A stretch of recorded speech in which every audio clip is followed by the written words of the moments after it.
পদের কর্তব্য পালন করিব। সশ্রদ্ধ চিত্তে শপথ করিতেছি যে শপথ নিল নতুন ইসি, সুষ্ঠু ভোটের অঙ্গীকার সিইসির। আমি তাদেরকে একটা free, fair and credible election দেওয়ার জন্য প্রতিশ্রুতিবদ্ধ। বিগত কমিশনারদের বিচারের আওতায় আনার বিষয়টি আলোচনাধীন বললেন বদিউল আলম। বান্দরবানের রুমায় কেএনএফ এর গোপন আস্তানায় সেনাবাহিনীর অভিযান, বন্দুকযুদ্ধে সংগঠনটির ৩ সদস্য নিহত, বিপুল অস্ত্র ও সরঞ্জাম উদ্ধার। জাবি ক্যাম্পাসে অটোরিকশার ধাক্কায় শিক্ষার্থী নিহতের ঘটনায় শাটডাউন। রংপুর পৌঁছেছে গতকাল বিদ্যুতায়িত হয়ে মারা যাওয়া এক শিক্ষার্থীর মরদেহ। মশার উৎপাতে অতিষ্ঠ সিলেটবাসী, ডেঙ্গু ছড়িয়ে পড়ার শঙ্কা, ব্যর্থতার দায়ে স্বীকার সিটি কর্পোরেশনের, অর্থ ও জনবল সংকটের অজুহাত। এবং তাজরিন গার্মেন্টসের ভয়াবহ অগ্নিকাণ্ডের 12 বছর, নানা কর্মসূচিতে নিহতদের স্মরণ, হতাহতদের ক্ষতিপূরণ সহ বিভিন্ন দাবিতে বিক্ষোভ।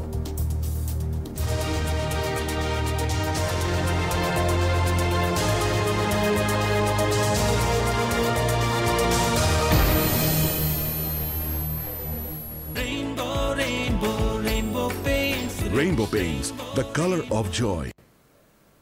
স্বাগত নিউজ 24 দেশের সংবাদে, আপনাদের সঙ্গে আছি আমি নাফিসা হক। এতক্ষণ দেখছিলেন সংবাদ শিরোনাম। শব্দের আরেক নাম, একদম ইউনিক স্ট্রাকচারাল ডিজাইনের কসমিক ডো। এর ওয়াল থিকনেস ও রিপ থিকনেস বেশি থাকা থেকে 50 বছরেরও বেশি। কসমিক ডো, নিশ্চিন্তে 50 বছর। এবার পুরো খবর। শপথ নিলেন নবনিযুক্ত প্রধান নির্বাচন কমিশনার এএম নাসির উদ্দিন এবং 4 জন কমিশনার। রোববার দুপুরে সুপ্রিম কোর্টের জাজেস লাউঞ্জে তাদের শপথ পড়ান প্রধান বিচারপতি সৈয়দ রেফাত আহমেদ।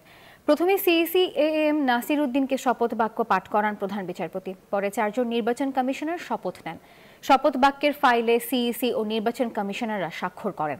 শপথ শেষে নবনিযুক্ত প্রধান নির্বাচন কমিশনার সাংবাদিকদের জানান, জাতিকে একটি অবাধ, সুষ্ঠু ও গ্রহণযোগ্য নির্বাচন উপহার দিতে চান তারা। সুষ্ঠু নির্বাচন আয়োজনে যা করা দরকার কমিশন তাই করবে বলেও জানিয়েছেন তিনি।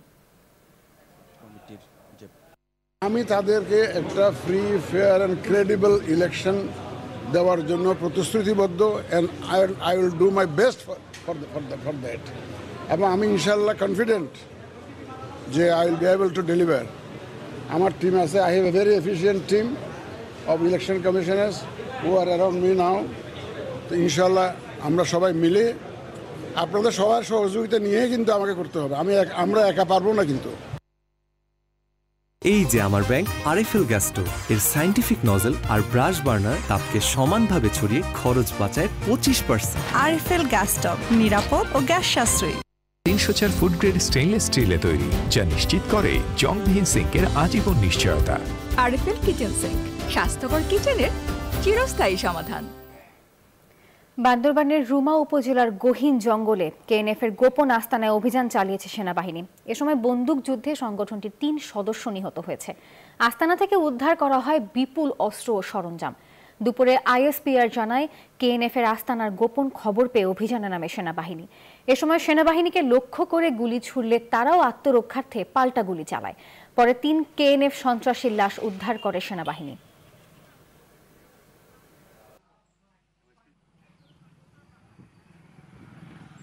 বিজলি কেবলস যে কোনো স্থাপনার বৈদ্যুতিক সংযোগকে রাখে নিরাপদ। এর স্কিন কোটেড ইনসুলেশন সম্পূর্ণ ফায়ার রিটার্ডেন্ট, তাই বিজলি কেবলস নিজেই নিজেকে নেভায়। বিজলি কেবলস, নিরাপদ আজীবন। জাহাঙ্গীরনগর বিশ্ববিদ্যালয়ে অটোরিকশার ধাক্কায় শিক্ষার্থী নিহতের ঘটনায় শাটডাউন কর্মসূচি পালন করছে 53 ব্যাচের শিক্ষার্থীরা। সকাল থেকে বিশ্ববিদ্যালয়ের বিজনেস স্টাডিজ অনুষদে তালা দিয়ে এই কর্মসূচি শুরু করে তারা। এ সময় রাঁচি নিহতের ঘটনায় দায়ী রিকশা চালককে দ্রুত গ্রেপ্তার করে দৃষ্টান্তমূলক শাস্তির দাবি জানান শিক্ষার্থীরা। একই সাথে এই ঘটনায় তাদের 11 দফা দাবি আদায় না হলে আন্দোলন চালিয়ে যাওয়ার হুঁশিয়ারি দেন তারা।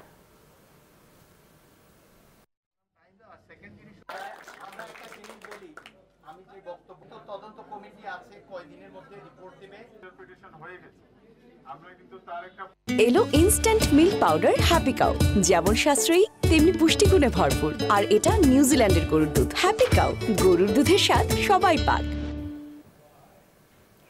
পিকনিকে যাওয়ার পথে গাজীপুরের শ্রীপুরে বিদ্যুতায়িত হয়ে নিহত বিশ্ববিদ্যালয়ের শিক্ষার্থীদের দাফন সম্পন্ন হয়েছে।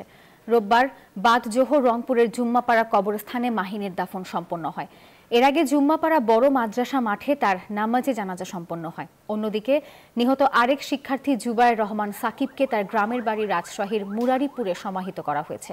সকাল 10টায় তার নামাজের জানাজায় অংশ নেন সহপাঠী, বন্ধু, স্বজন সহ হাজারো মানুষ। শনিবার সকালে গাজীপুরের শ্রীপুরে ইসলামিক ইউনিভার্সিটি অফ টেকনোলজির পিকনিকের দোতলা বাস বিদ্যুতায়িত হয়ে মারা যায় 3 শিক্ষার্থী।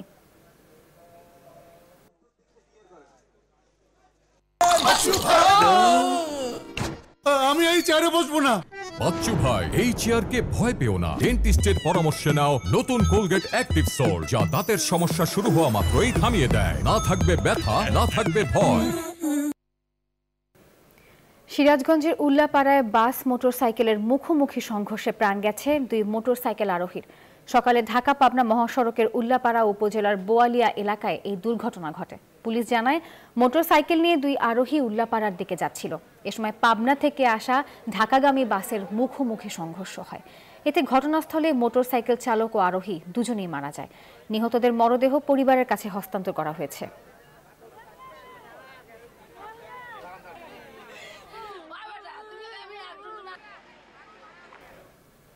মশার উৎপাতে অতিষ্ঠ সিলেটের মানুষ। দিনে দুপুরে মশারি ব্যবহার কিংবা ঔষধ কোনোটা দিয়েই মিলছে না রেহাই। নগরবাসীর অভিযোগ, মশা নিধনে নজর নেই সিটি কর্পোরেশনের। ব্যর্থতার দায় স্বীকার করে কর্তৃপক্ষ বলছে, অর্থ ও জনবল সংকট সহ নানা কারণে মশা নিধন কার্যক্রম চালানো যাচ্ছে না।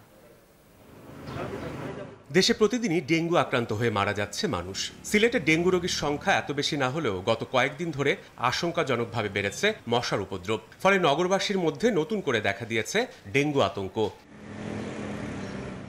নগরবাসীর অভিযোগ, দিনে রাতে সমানে মশা কামড়াচ্ছে। কয়েল জ্বালিয়ে বা মশা মারার ওষুধ ব্যবহার করেও প্রতিকার মিলছে না। অনেকে আবার বাধ্য হয়ে দিনের বেলাও মশারি টানাচ্ছেন। এমন বাস্তবতায় প্রশ্ন উঠেছে সিটি কর্পোরেশনের ভূমিকা নিয়ে। একটু নোংরা ডাস্টবিন এগুলো থাকলে আসলে মশার উপদ্রব খুব বেশি। পরে দিনের বেলা বসে কোনো একটা কাজ করা সেটাও সম্ভব হচ্ছে না। রাতের বেলা ঘুমানো তো অনেক কঠিন। মশারি টানিয়েও কিন্তু মশাকে নিয়ন্ত্রণ করা যাচ্ছে না। সিটি কর্পোরেশন প্রপার যদি কোনো অ্যাকশন না নেয়, তাহলে জীবনযাত্রার মান খুব নিম্নমানের হয়ে যাইতেছে। সিটি কর্পোরেশন বলছে, চলতি বছরের শুরু থেকে মহানগরের 42টি ওয়ার্ডে অর্থ ও জনবল সংকট থাকায় মশা নিধন কার্যক্রম চালানো যাচ্ছে না। গত মার্চ থেকে পুরোপুরি বন্ধ রয়েছে কার্যক্রম। প্রয়োজনীয় জনবল ও মশার ওষুধের চাহিদাপত্র চেয়ে কর্তৃপক্ষের কাছে আবেদন পাঠানো হয়েছে। মশার তো নিজস্ব কোনো বাউন্ডারি নাই। মশক নিধন বা ভেক্টর ম্যানেজমেন্টের ক্ষেত্রে সরকারের একটা সুনির্দিষ্ট দিক নির্দেশনা থাকা উচিত সরকার বিভাগগুলির উপরে, স্থানীয় সরকার বিভাগের উপরে, যে হ্যাঁ, তোমাদের এই কর্মপরিকল্পনা অনুসারে তোমাদেরকে হিউম্যান রিসোর্স নিতে হবে, এই কর্মপরিকল্পনা অনুসারে তোমাদের এইভাবে কাজ করতে হবে। তবে সিটি কর্পোরেশনের একার পক্ষে মশার উপদ্রব নিয়ন্ত্রণ সম্ভব না, দরকার জনসচেতনতাও। এটা সত্য যে এডিসের লার্ভা দমনে আমরা যতটা সাফল্যের সাথে কাজ করেছি, মশা নির্মূলে আমরা ততটা পারি না। 2022 সালের একদম মার্চ এপ্রিল থেকে বৃষ্টি সিজন শুরু হওয়ার আগে থেকে আমরা এডিসের লার্ভা সার্চিংয়ের দিকে যথেষ্ট গুরুত্ব দিয়েছিলাম। মশার উৎপাত কমাতে দ্রুত কার্যকর পদক্ষেপ নেওয়া হবে, এমন আশা নগরবাসীর। Desk report, news 24। নিউজ 24 দেশের সংবাদে নিচ্ছে একটি বিরতি। ফিরছি আরো খবর নিয়ে, সঙ্গে থাকুন।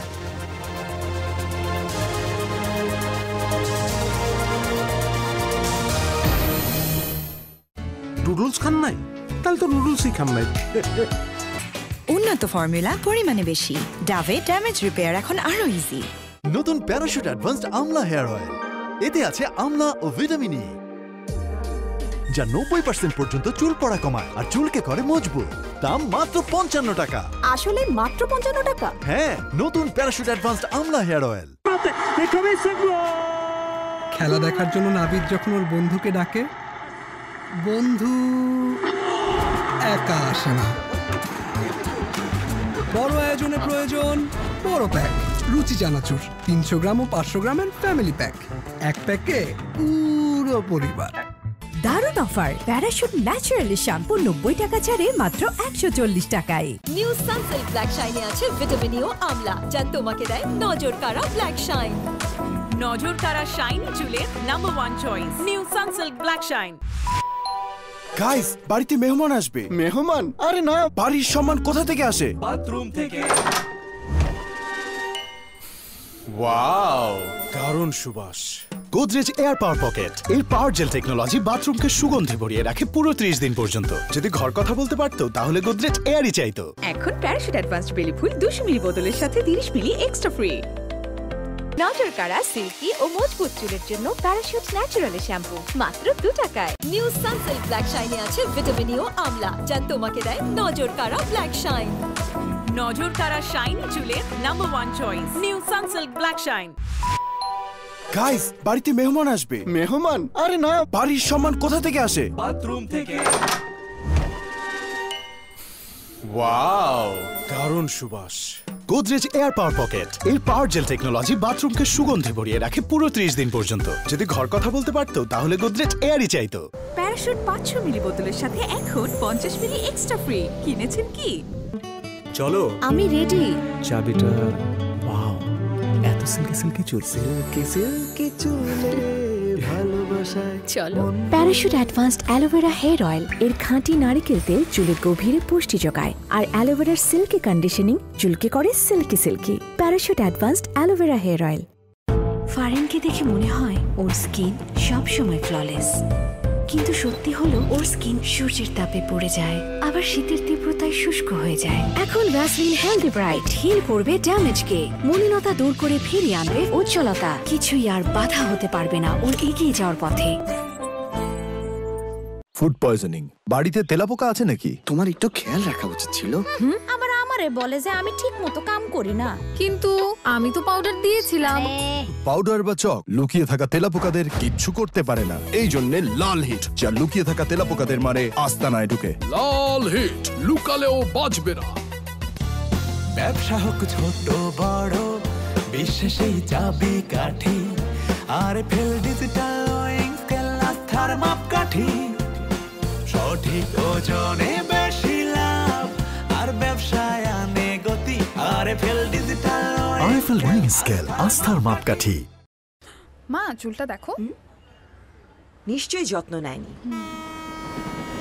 মা, বাসায় চল। রেগে আছো কেন? চুলগুলো তো নষ্ট করেছিস। সারপ্রাইজ! এত সুন্দর চুল। প্যারাশুট অ্যাডভান্সড বেলি ফুল এতে আছে নারকেল তেল আর মেথি, যার পুষ্টি চুলকে করে ঘন ও স্বাস্থ্যোজ্জ্বল। এটা আমি রেখে দিচ্ছি, তুই আরেকটা কিনে নে। ঘন ও স্বাস্থ্যোজ্জ্বল চুল, প্যারাশুট অ্যাডভান্সড বেলি ফুল। এই যে হিরোইন রেডি। আগে হিরোইন তো সেজে নেই। আহা হা, ঠান্ডা ঠান্ডা হাওয়াতে করব তাই যেমন চাই। উইন্টারও এমন সফট স্কিন কি করে? নতুন Vaseline deep restore serum and lotion, যা উইন্টারও ত্বক রাখে নরম এবং কোমল।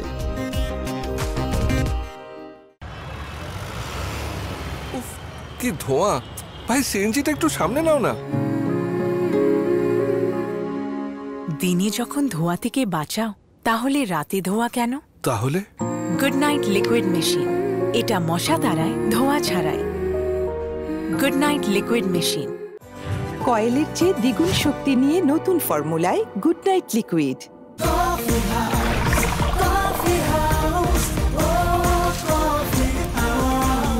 কফি হাউস, প্রতি চুমুকে আড্ডা জমে।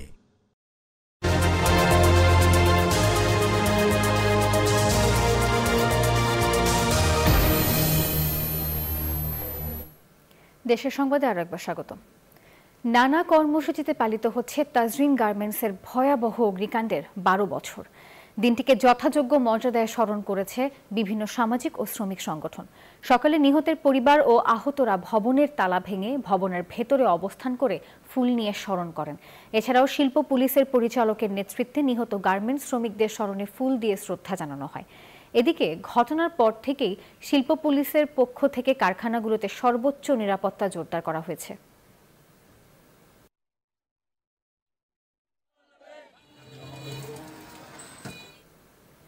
আশুলিয়ার তাজরিন গার্মেন্টসে ভয়াবহ অগ্নিকাণ্ডের 12 বছর পূর্তি আজ। সেদিনের ভয়াবহ অগ্নিকাণ্ডে প্রাণ হারান 112 জনেরও বেশি শ্রমিক। দীর্ঘ সময় পার হলেও ক্ষতিপূরণ, চিকিৎসা আর পুনর্বাসন নিশ্চিত হয়নি ক্ষতিগ্রস্তদের। বেশিরভাগ ভুক্তভোগী মানবেতর জীবনযাপন করছেন। এই ঘটনায় প্রতিষ্ঠানটির মালিকের শাস্তির দাবি করেছে শ্রমিক সংগঠনগুলো। সাভার থেকে নাজমুল হুদার পাঠানো তথ্য চিত্রে দেখুন ডেস্ক রিপোর্ট। 2012 সালের 24 নভেম্বর সন্ধ্যায় আগুন লাগে আশুলিয়ার নিশ্চিন্তপুরের তাজরিন ফ্যাশনের 8তলা ভবনে। সেদিনে ভয়াবহ আগুনের কথা মনে পড়ে এখনো আঁতকে ওঠেন আহতরা। নিশ্চিন্তপুরের ভবনটি দাঁড়িয়ে থাকলেও এক সময়ের কর্মঠ শ্রমিকরা এখনো সোজা হয়ে দাঁড়াতে পারছেন না। তাদের শারীরিক যন্ত্রণা আর সংসারের অভাব অনটন যেন নিত্যদিনের সঙ্গী। দোষীদের শাস্তি না পাওয়ার আক্ষেপে এখনো দিন কাটছে তাদের। আমার দুটা হাত ভাঙ্গা, মাজার মেরুদণ্ড ভাঙ্গা, গাড়ের হাড় ভাঙ্গা, মাথায় সমস্যা। আমি থেকে সবকিছু ঠিক থাকে, আবার থেকে ছেলে মেয়েও চিনি না। আমরা সহযোগিতা পাই না, এরা আমাদের নামে টাকা নেয়, আমাকে বিক্রি করে দিছে, আমাদের বিক্রি করে এরা চলতেছে। যে ভুক্তভোগী অনেক ক্ষতিগ্রস্ত, তাদের সুচিকিৎসা এবং তারা যেন ক্ষতিপূরণটা খুব দ্রুত এই উপদেষ্টার কাছে খুব দ্রুত আমরা দাবি করি। শ্রমিক সংগঠনগুলো বলছে বিচারহীনতার সংস্কৃতি আর মালিক পক্ষের অবহেলায় পোশাক শিল্পে ঘটছে একের পর এক দুর্ঘটনা। তাই দোষীদের 12 বছরের বিচার না হয় কি প্রমাণ করে প্রচলিত আইনে এত বড় শ্রমিক হত্যাকাণ্ড হলে এই আইনে এই বিচার করা সম্ভব নয়।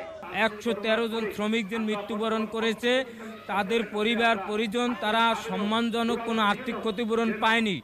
আমরা সরকারের নীতি নির্ধারকদের কাছে দাবি জানাই, তাদের এই মৃত শ্রমিকদের পরিবার পরিজনের কাছে আর্থিক সম্মানজনক ক্ষতিপূরণ দেওয়া হোক। তাজরিন ফ্যাশনের মালিক দেলোয়ার হোসেন সহ দোষী ব্যক্তিদের বিচারের আওতায় আনার দাবি ক্ষতিগ্রস্তদের। এছাড়া পরিত্যক্ত ভবনটি সংস্কার করে দ্রুত শ্রমিকদের জন্য একটি হাসপাতাল নির্মাণের দাবি জানান তারা। Desk report, news 24।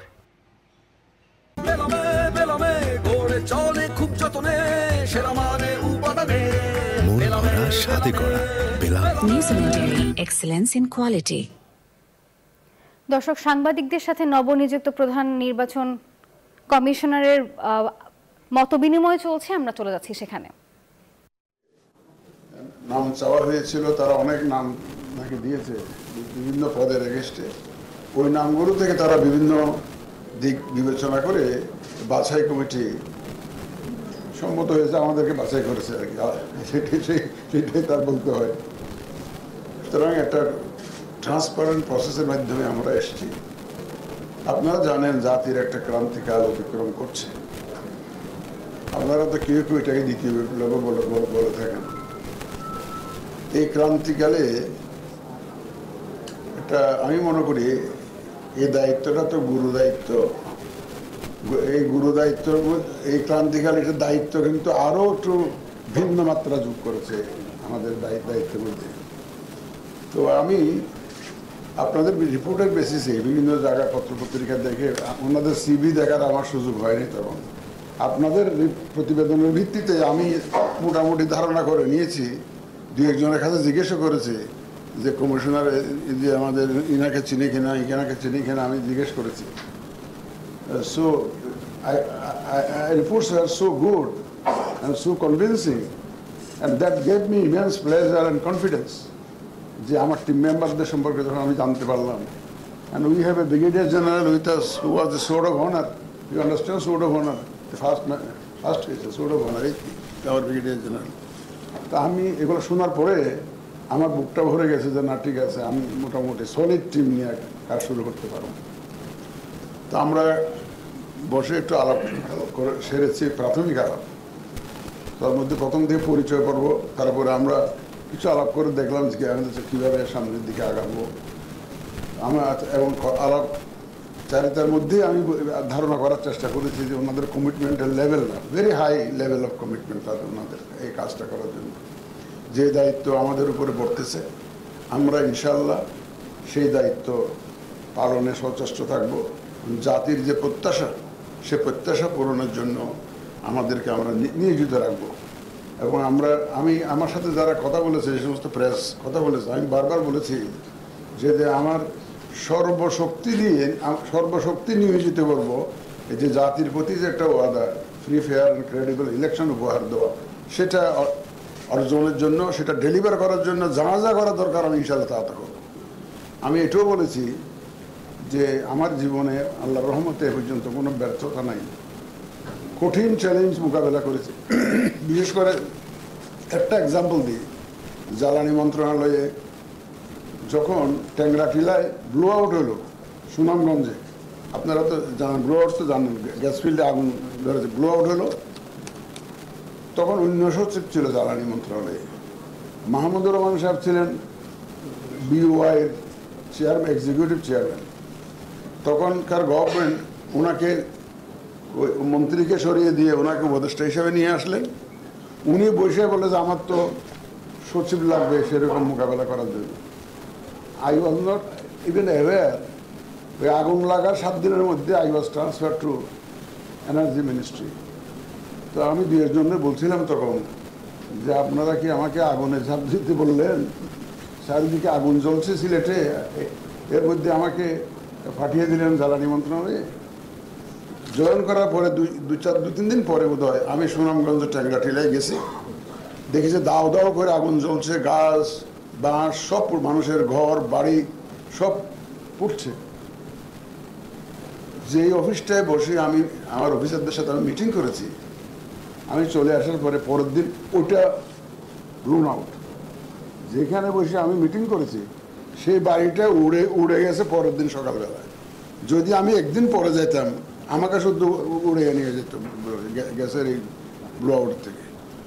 সেই চ্যালেঞ্জ মোকাবেলা করে আমাদের প্রায় 6 মাস লাগছিল ওখানে এই আগুনটা নিয়ন্ত্রণ আসতে। আমি এটা বলছি কারণ শুধুমাত্র ওই যে চ্যালেঞ্জ মোকাবেলার যে একটা সাহস এবং অভিজ্ঞতা, আমি সেটার জন্যই এই কথাটা বলছি, নাহলে আমি কোনো ক্রেডিট নেওয়ার জন্য না।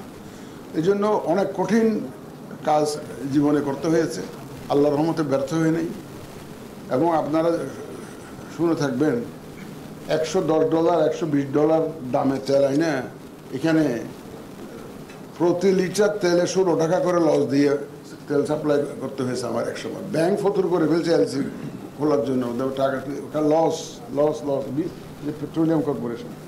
ওই চ্যালেঞ্জে তো আমরা মোকাবেলা করেছি, সারা দেশ ঘুরে বেরিয়েছি। কারণ তেল আনলে এদিকে আনলে ইন্ডিয়া বর্ডার পার করে দিয়ে চলে যায় জেরিখানে করে, কারণ আমরা সাবসিডাইজড তেল দিই, তো জেরিখানে করে পার করে দিলেই লাভ, এরকম হয়।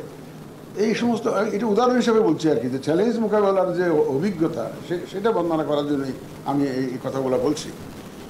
তো আমাদের এই যে ক্রান্তি লগ্নে আমরা দায়িত্ব নিলাম, আমি একটু লম্বা করে বলছি কারণে যাতে বেশি প্রশ্ন না করতে পারেন আপনারা, সব আমি জবাবটা দিয়ে দিচ্ছি আগে, যাতে আপনারা বুঝে গেলে তার প্রশ্ন থাকবে না আপনাদের। আমি মনে করি যে আপনাদের প্রশ্ন যা করবেন আমি আগের থেকে বলে দিই। চ্যালেঞ্জ আপনারা যা দেখছেন, যে কেউ কেউ ইলেকশন কমিশনকে প্রভাবিত করবে, ইনফ্লুয়েন্স করবে, ভোট চুরি হবে, ভোট ডাকাতি হবে, বলবেন যে আগের সরকারের নিয়োজিত কর্মচারীদের নিয়ে ইলেকশন করতে পারবেন কিনা, আওয়ামী লীগ কি ভোটে আনবেন কিনা, নানাবিধ প্রশ্ন আপনারা করবেন। এবং বলবেন যে এই চ্যালেঞ্জ আপনারা মোকাবেলা করার কিভাবে করবেন এটা জিজ্ঞেস করবেন। চ্যালেঞ্জ আপনারা কি কি ফোর্সি করেন, যা দেখতেছেন আপনারা ইলেকশন করার জন্য, যে এর সাথে আরো বহুবিধ চ্যালেঞ্জ আছে যেটা আপনারা এখন বুঝতেই পারতেছেন বা আমরাও জানি না। নিত্য নতুন চ্যালেঞ্জ আরো আসবে, যেগুলো আপনারা দেখেও অভ্যস্ত, তার বাইরেও কত রকমের চ্যালেঞ্জ আসতে পারে। এবং এগুলো আমাদেরকে মোকাবেলা করতে হবে অ্যাজ দ্য কাম, যখন আসবে আমরা মোকাবেলা করব। এবং এখানে কিন্তু আপনাদের সহযোগিতা খুবই প্রয়োজন হবে আমাদের, কারণ মানুষ তো এখন ভোটের নাম শুনলে নাক ছিটকায়, বলে দূর এগুলো গিয়ে লাভ কী হবে, ভোট তো এমনি হয়ে যাবে। কেউ কেউ বলে রাত্রে হয়ে গেছে এরকম বলে, কেউ কেউ বলে যে কি কুত্তামার্কা নির্বাচন, সরি ফর দ্য ওয়ার্ড, মনে করি না, পত্রিকা আপনারা লিখছেন এগুলো কুত্তামার্কা নির্বাচন, আপনাদের কুট করতেছি এগুলো, আমি আমার নিজের বক্তব্য না। এই যে মানুষকে আগ্রহী করে ভোটের সেন্টারে নিয়ে আসা, এই যে মানুষের যে আগ্রহ যেটা নষ্ট হয়ে গেছে ভোটের প্রতি, সেটাকে পুনরায় রেস্টোর করা, এইখানে তো আপনাদের ভূমিকা লাগবে। এবং আমরা যে খাস নিয়তে কাজ করতেছি, এটা মানুষকে জানানোটা আপনাদের দায়িত্বের মধ্যে পড়বে। আপনারা আমাদের কাজকর্মের মাধ্যমে বুঝতে পারবেন যে আমরা সত্যিকার অর্থে কি চাই, কি করতে চাই। আমরা আমাদের যে ওয়াদা যেটা দিচ্ছি সেই ওয়াদার মধ্যে সঠিক পথে আসছে কিনা, এটা আপনারা তো আমাদেরকে ফলো করবেন। ফলো করে ফর গড সেক জাতিকে জানাবেন যে না, দিস ইজ এ কমিশন, নতুন একটা কমিশন আসছে, they are really sincerely trying to do their job properly and to present a free, fair and credible election to the nation. আপনারা এটা বললে আমাদের মনটা ভরে যাবে, আমাদের শক্তি বাড়বে, আমাদের আগ্রহ বাড়বে, আমরা এই যে এনার্জি দিচ্ছি, আপনারা সব দেখতেছেন, আপনারা বয়স্ক দেখতেছেন, তো বয়স্ক হইলে আমরা অল বলবেন যে মানসিক দিক থেকে আমরা ইয়াং আছি, কিন্তু এত বুড়া হই নাই। আমি 35 বছর টেনিস খেলেছি। আমি I was the president of Bangladesh tennis federation. সুতরাং এখনও ওইভাবে আমাদেরকে বৃদ্ধ মনে করার কোনো কারণ নেই। অনেকে বলে যে সব বুড়া লোকজন দিয়ে সরকার চালায়, সমস্ত বলে। তো এই ইলেকশনে আমাদেরকে দেখতেছেন যে আমরা অ্যাপারেন্টলি আমরা তাকে দেখতে বুড়া মনে হয়, মনের দিক থেকে আমরা সতেজ, মনের দিক থেকে আমরা ইয়াং। আমি কথা বলে বুঝছি। সুতরাং আমরা ইনশাল্লাহ এগিয়ে যাব আপনাদের সহযোগিতা নিয়ে। এবং আমরা যে কটা ভালো কাজ করি, খারাপ বলে বেশি বললেন না আর কি, যে কটা ভালো কাজ করি জাতির কাছে তুলে ধরবেন। আমরা খারাপ কাজ অ্যাভয়েড করার চেষ্টা করব, আগে যেগুলো হয়েছে ওগুলো অ্যাভয়েড করার চেষ্টা করব। কিন্তু আমরা মানুষ তো ভাই, তাই না? টু হার ইজ হিউম্যান, মানুষ মাত্রই ভুল, আমাদের ভুল হতে পারে, কিন্তু আমরা জেনে শুনে বুঝে শুনে কোনো ভুল ইনশাল্লাহ অন্যায় আমরা করবো না।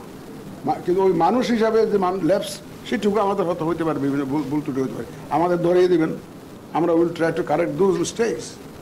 এবং আমরা অতীতের যে শিক্ষা নিয়ে আমরা all will try to plug all the holes ইনশাল্লাহ। তো আমরা যে কটা ভালো কাজ করব, ফর গড সেক জাতিকে বলবেন যে এই কটা ভালো তোমরা করেছে অলরেডি, শুধু খারাপগুলো তুলে দেবেন না।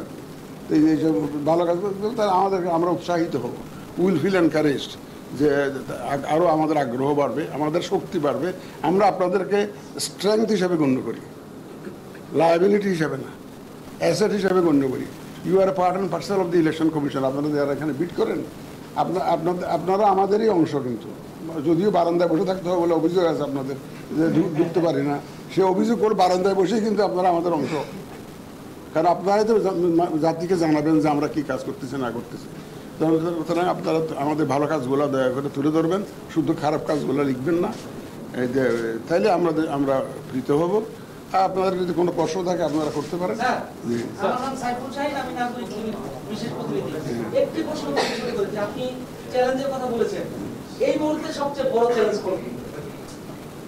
ভাই শোনেন, এই মুহূর্তে চ্যালেঞ্জ মানে কি? ওই চ্যালেঞ্জ একটাই, to present a free, fair and credible election to the nation. এটাই হচ্ছে একমাত্র, এটাকে আমরা চ্যালেঞ্জ হিসাবে নিয়েছি, এটাই আমরা মোকাবেলা করতে চাই।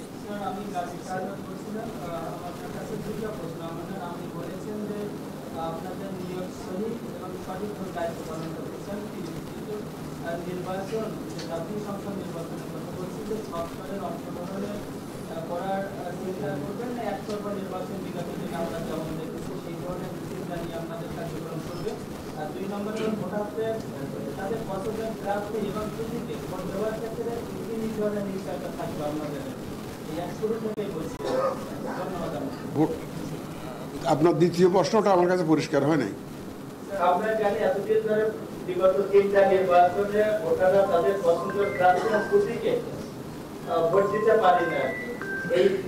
এই ওয়ানিস্টারটা থেকে ভোট কেন্দ্রে ভোটার শূন্যতা আমরা দেখেছি আর কি। ভোটারদের জন্য আমাদের কি মেসেজ থাকবে আগামীতে যে নির্বাচন হবে সেখানে তারা তাদের পছন্দের প্রার্থী প্রতীকে ভোট দিতে পারবে? ধন্যবাদ।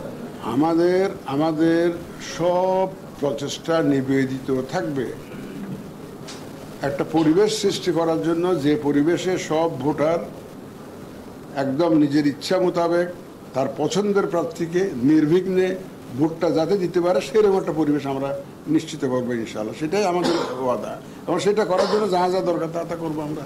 এবং আমরা একতরফা নির্বাচনে বিশ্বাস করি না। ওই একতরফা করে তো বুঝতে পারতেছেন, তাই দেশের কি 12টাতে বাজে গেছে আপনি বুঝতেছেন। আপনি এই একতরফার জন্যই তো গায়ের জোরে ইলেকশন করতে গেলে যা হওয়ার তা তো হয়েছেই। আমরা কোনো গায়ের জোরে ইলেকশন দেখতে চাই না, কোনো একতরফা ইলেকশন আমরা দেখতে চাই না।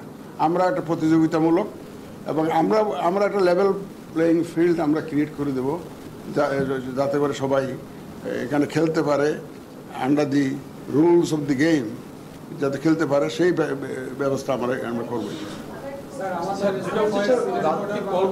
একজনে তো বলতে হবে, তার দুজন বললে আমি তো একজন বলতে বলতে প্লিজ। আমরা অতীতে দেখেছি, আমি নির্বাচন দেখেছি, রাতে ভোট দেখেছি, এবং ভোট কেন্দ্রে মানুষ ভোটবিহীন হওয়ার পরও বলা হয়েছে পার্সেন্টেজ 60% 40% ভোট হয়েছে। আপনারা এর আগে যারা কমিশনার ছিল তারাও কিন্তু প্রথমে এসে এই ধরনের বক্তব্য দিয়েছেন, তারা সর্বশক্তিতে সবকিছুই করবে, কিন্তু রাজনৈতিক চাপ এবং আপনাদের যে নিরপেক্ষতা দেখা যাচ্ছে সেই বিষয়ে কিন্তু আপনারা কতটুকু নিশ্চয়তা দিতে পারবেন সেই বিষয়টা দেখছি। দর্শক, সাংবাদিকদের সাথে কথা বলছিলেন নবনিযুক্ত সিইসি। আমরা এতক্ষণ সরাসরি ছিলাম সেখানে। বেনাপোলে অনির্দিষ্টকালের জন্য দূরপাল্লার পরিবহন ধর্মঘটের দ্বিতীয় দিন চলছে, ফলে ভারতে যাওয়া আসায় যাত্রীদের দুর্ভোগ পৌঁছেছে চরমে। সম্প্রতি বন্দর বিষয়ক উপদেষ্টা ব্রিগেডিয়ার জেনারেল শাখাওয়াত হোসেন ভারত বাংলাদেশের মধ্যে সরাসরি চলাচলকারী বাস ছাড়া সব ধরনের বাস 2 কিলোমিটার দূরে টার্মিনাল থেকে চলাচলের নির্দেশ দেন। এই ঘটনায় পাসপোর্টধারীদের ভোগান্তি ও ব্যবসার ক্ষতির প্রতিবাদ জানিয়ে শনিবার থেকে বেনাপোল রুটে পরিবহন মালিক ও শ্রমিক সংগঠনগুলো অনির্দিষ্টকালের এই ধর্মঘটের ডাক দেয়।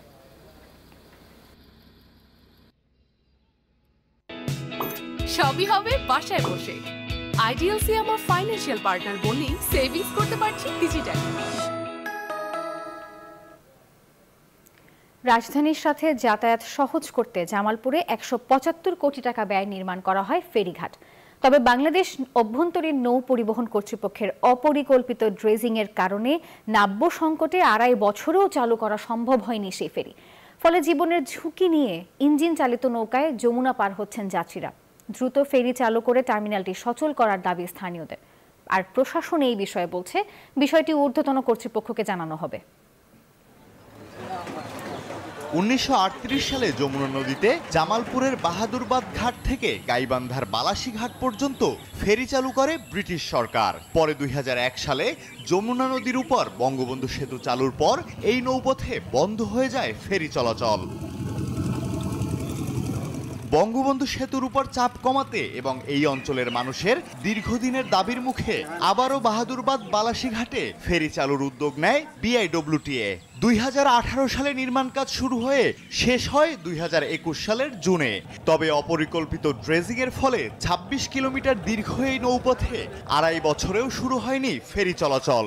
ঝুঁকি নিয়ে ইঞ্জিন চালিত নৌকায় প্রতিদিন কয়েক হাজার যাত্রী দীর্ঘ এই নদীপথ পাড়ি দেয়। দ্রুত এই ফেরি চালু করার দাবি স্থানীয়দের। 3 বছর পেরিয়ে গেলেও এখনো এই টার্মিনালের কোনো কাজ হচ্ছে না। জীবনে ঝুঁকি নিয়ে এপার দুপারে মানুষ ছোট্ট নৌকা দিয়ে চলাচল করছে। সরকার এই কাজ টার্মিনাল বা আমাদের নৌ পরিবহনের প্রতি একটু নজর দেয়, কাজটা সম্পন্ন করে। সচেতন মহল বলছে অপরিকল্পিত নদী ড্রেজিংই কাল হয়ে দাঁড়িয়েছে। পরিকল্পিতভাবে নদী ড্রেজিং না করে প্রায় 1500 কোটি টাকা ব্যয় করে ভূমি অধিগ্রহণ করে যে টার্মিনাল নির্মাণ করা হয়েছে, এতে জনগণের কোনো কাজ আসছে না। স্থানীয় প্রশাসন জানায় নাব্য সংকটের কারণে ঘাটের কোনো কার্যকারিতা নেই। বিষয়টি জানানো হবে ঊর্ধ্বতন কর্তৃপক্ষকে। আমরা বিভিন্ন পর্যায়ে বলেছি, পাশাপাশি আমরা আবারও চিঠি লিখব যাতে নদীর নাব্যতা ফিরিয়ে এনে ফেরিগুলো যেন চলাচল করতে পারে। 175 কোটি টাকা ব্যয়ে নির্মিত প্রকল্পটি উদ্বোধন করা হয় 2022 সালের 9 April. Desk report, news 24। School ভবন নদীগর্ভে বিলীন হওয়ায় 1 মাস ধরে খোলা আকাশের নিচে ক্লাস করছে শরীয়তপুরের জাজিরায় পাইনপাড়া সরকারি প্রাথমিক বিদ্যালয়ের শিক্ষার্থীরা। পাঠদান কার্যক্রম সচল রাখার চেষ্টা চললেও ভোগান্তিতে রয়েছে শিক্ষক শিক্ষার্থীরা। দ্রুত নতুন ভবন নির্মাণের দাবি তাদের। বরাদ্দ পেলে আপাতত টিন শেড ঘর নির্মাণের কথা জানিয়েছে জেলা প্রাথমিক শিক্ষা বিভাগ। বিধান মজুমদার অনির পাঠানো তথ্য ছবিতে দেখুন ডেস্ক রিপোর্ট। নেই বিদ্যালয়ের ভবন, প্রখর রোদ আর ভ্যাপসা গরমে অস্বস্তিতে গাদাগাদি করে চলছে পাঠদান কার্যক্রম। নেই কোনো শৌচাগার। 2 কিলোমিটার জলপথ পাড়ি দিয়ে বিদ্যালয়ে আসে শিশুরা। আমাদের স্কুলটা নদীতে ভাঙা গেছে, স্কুল এই পাড়ে নিয়ে আসছে, আমাদের বাসা ভাঙছে। এদের সরকারের দাবি আমাদের স্কুল দ্রুত উঠানো হয়ে যায়। রোদে পুতো হয় এবং বৃষ্টিতে ভিজতে হয়, আমাদের প্রস্রাবখানা নাই। গত 5 অক্টোবর নদী ভাঙনে বিলীন হয়ে যায় শরীয়তপুরের জাজিরা উপজেলার পূর্ব নাওডোবার 54 বছরের পুরনো পাইনপাড়া সরকারি প্রাথমিক বিদ্যালয়টি। এরপর 1 মাস ধরে পাঠদান চলছে মাঠে। দ্রুত ভবন নির্মাণের দাবি শিক্ষক শিক্ষার্থীদের। আমাদের পুরনো গৃহটা যদি এখানে দ্রুত উঠানো যায় তাহলে আমাদের শিক্ষা কার্যক্রম কিন্তু স্বাভাবিকভাবে আমরা চালিয়ে নিতে পারি। একটা নির্দিষ্ট স্থানে আমাদের ভবনটি করে দিয়ে আমাদের অতি দ্রুত এই ছেলেমেয়েদের যাতে নিরাপদে পাঠদান করতে পারি সে ব্যবস্থার জন্য আশু পদক্ষেপ কামনা করছি। জেলা প্রাথমিক শিক্ষা বিভাগ জানিয়েছে সংশ্লিষ্ট মন্ত্রণালয়ের কাছে বরাদ্দ চাওয়া হয়েছে। বরাদ্দ পেলে আপাতত 3 শেড ঘর নির্মাণের আশ্বাস দেন এই কর্মকর্তা। প্রধান শিক্ষকের কাছে একটি আবেদন নিয়ে আমরা সেটা আমাদের পরিচালক পরিকল্পনা এবং উন্নয়ন এখানে আমরা গত 21-10 তারিখে পাঠিয়ে দিয়েছি বরাদ্দের জন্য। যদি বরাদ্দ আসে তাহলে সেখানে আমাদের 3 শেড ঘর নির্মাণ করা হবে এবং সেখানে শ্রেণী পাঠদান কার্যক্রম চলবে। শরীয়তপুরে পদ্মার আগ্রাসনে গত 7 বছরে নদীগর্ভে বিলীন হয়েছে 13টি প্রাথমিক বিদ্যালয়।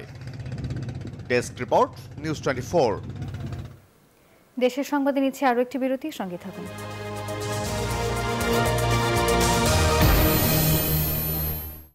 নুডলস খান নাই? তাহলে তো নুডলসই খান নাই। মায়েদের পরামর্শ, Parachute baby, Parachute baby, Parachute just for baby. Parachute just for baby lotion. প্যারাশুটের আস্থায় তৈরি, অ্যালার্জি পরীক্ষিত ও 100% নিরাপদ। ত্বকের আর্দ্রতা বজায় রাখে 24 ঘন্টা পর্যন্ত। Parachute baby, Parachute baby, Parachute just for baby.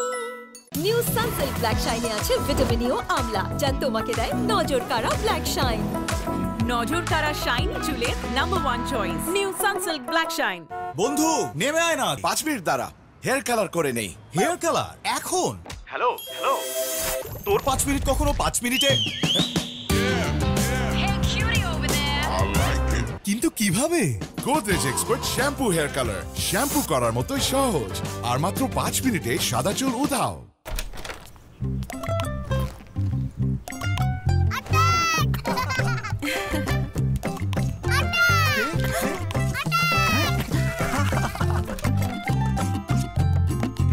Attack master আজকে কোথায়? ওকেই অসুখ অ্যাটাক করেছে। এদের উচ্ছলতা যেন থেমে না যায়, এজন্য নতুন লাইফ বয় এর জীবাণু নির্মূলকারী ভিটামিন যুক্ত ফর্মুলা দেয় জীবাণুর বিরুদ্ধে 100% শক্তিশালী সুরক্ষা। মা, বাসায় চল। রেগে আছো কেন? চুলগুলো তো নষ্ট করেছিস। সারপ্রাইজ! এত সুন্দর চুল। প্যারাশুট অ্যাডভান্সড বেলি ফুল, এতে আছে নারকেল তেল আর মেথি, যার পুষ্টি চুলকে করে ঘন ও স্বাস্থ্যোজ্জ্বল। প্যারাশুট অ্যাডভান্সড বেলি ফুল। নিউ সানসিল্ক ব্ল্যাক শাইনে আছে ভিটামিন ই ও আমলা, যা তোমাকে দেয় নজর কাড়া ব্ল্যাক শাইন। নজর কাড়া শাইন চুলের number 1 choice, new Sunsilk black shine. বন্ধু নেমে আয় না, 5 মিনিট দাঁড়া, হেয়ার কালার করে নেই। হেয়ার কালার এখন? হ্যালো হ্যালো, তোর 5 মিনিট কখনো 5 মিনিটে? কিন্তু কিভাবে? Godrej expert shampoo hair colour, shampoo করার মতোই সহজ, আর মাত্র 5 মিনিটে সাদা চুল উধাও।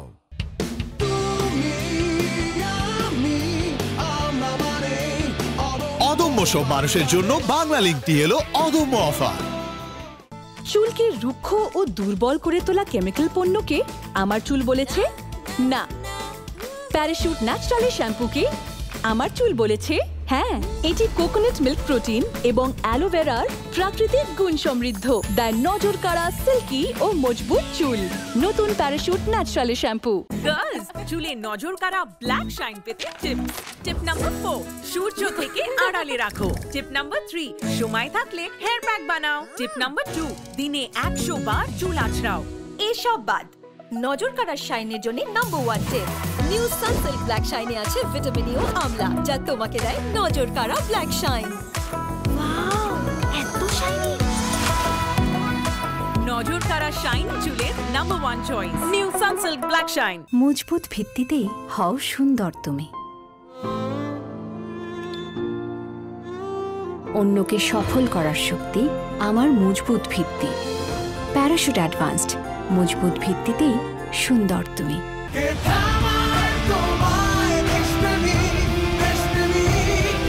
4.5G সুপারনেট হাতে স্বপ্নের দেশ করতে জানি বাংলাদেশ পারবে তুমিও।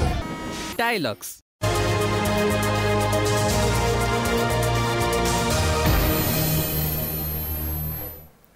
দেশের সংবাদে আবারও স্বাগত। বিএনপি ভারপ্রাপ্ত চেয়ারম্যান তারেক রহমানের নির্দেশে বগুড়ায় ব্যানার ফেস্টুন অপসারণ করা হয়েছে। সকাল 11টায় জেলার শিবগঞ্জ উপজেলার বিভিন্ন স্থানে টানানো দলীয় ব্যানার ফেস্টুন অপসারণ করেন উপজেলা বিএনপি সভাপতি অধ্যক্ষ মীর শাহে আলম। এ সময় তিনি নিজের ছবি সম্বলিত ব্যানার নিজেই অপসারণ করে দলীয় চেয়ারম্যানের নির্দেশ মেনে চলার জন্য সবার প্রতি আহ্বান জানান।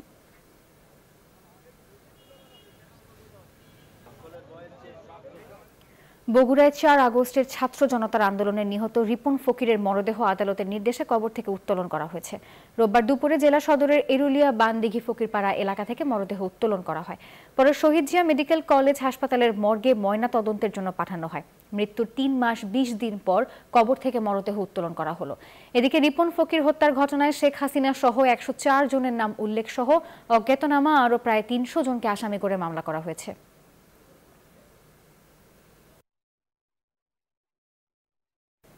নিউজ 24 দেশের সংবাদ এই পর্যন্ত। ধন্যবাদ সবাইকে।